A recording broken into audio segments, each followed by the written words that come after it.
আসসালামু আলাইকুম, আশা করি আপনারা সবাই ভালো আছেন। তো আমার এই ভিডিওটি যে যেখান থেকে দেখতেছেন, দেশ বিদেশ থেকে, অবশ্যই আমার কথাগুলো আগে শুনবেন।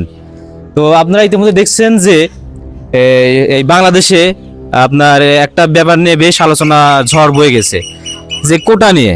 তো এখন একটা মেধাবী ছাত্র যখন পড়াশোনা শেষ করে একটা চাকরি নিতে যাবে, একটা মেধাবী ছাত্র যখন চাকরি নিতে যাবে, তখন অবশ্যই তার মেধা খাটিয়ে যে একটা চাকরি নেবে।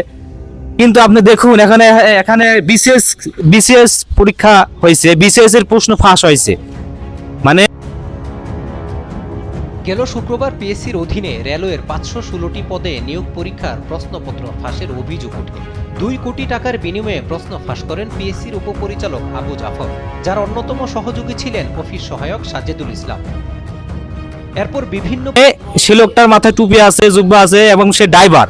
সে বিসিএস এর প্রশ্ন ফাঁস করেছে এবং লক্ষ লক্ষ টাকা হাতিয়ে নিয়েছে। এবং সে টাকা নিয়ে কি করছে?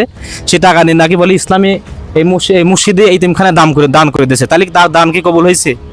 তাহলে প্রশ্ন ফাঁসের 2 টাকা কামাইছি, সব খরচ করছি আল্লাহর রাস্তায়।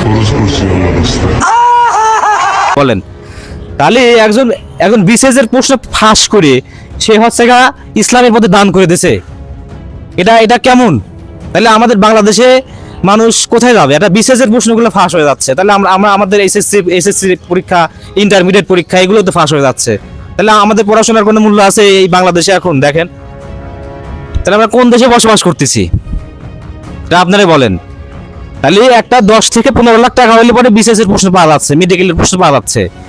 তাহলে একজন মেধাবী ছাত্র, ঘরে তো দরিদ্র ফ্যামিলি, তারা কোথায় যাবে? তাদের কাছে তো টাকাও নেই, তাদের চাকরি নেই। তাহলে আমাদের পড়াশোনা করে কি লাভ হচ্ছে?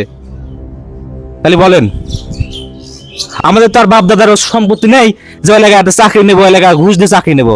আর যাদের বাপ দাদার আছে, দেখা যাচ্ছে যে 10-20 লাখ টাকা দিয়ে চাকরি নিচ্ছে এবং প্রশ্ন কিনে নিয়ে এসে চাকরি নিয়ে নিচ্ছে। তাহলে আমরা কই যাবো? তাহলে বলেন।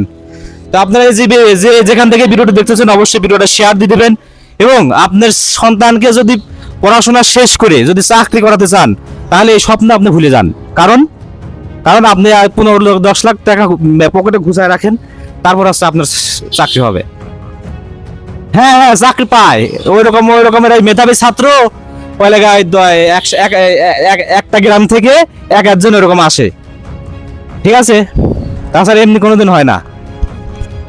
তো আজকে এই ভিডিওটার মূল উদ্দেশ্য হচ্ছে এই কারণ যে দেখুন, আপনারা এই সমাজে, গ্রামে, তো আপনি দেখুন কি একটা অবস্থা। মানে প্রত্যেকটা ফ্যামিলিতে দেখুন হচ্ছে শিক্ষিত বেকার একদম হাজার হাজার ভরে গেছে। বিসিএস এর প্রশ্ন যেখানে ফাঁস হয়, সেখানে এসএসসির প্রশ্ন, মেডিকেলের প্রশ্ন, ইন্টারের প্রশ্ন, এগুলো ফাঁস হয় না, কোনো গ্যারান্টি আছে? হ্যাঁ, আমরা বুকার রাজ্যে বসবাস করতেছি, বুকার রাজ্যে, ঠিক আছে?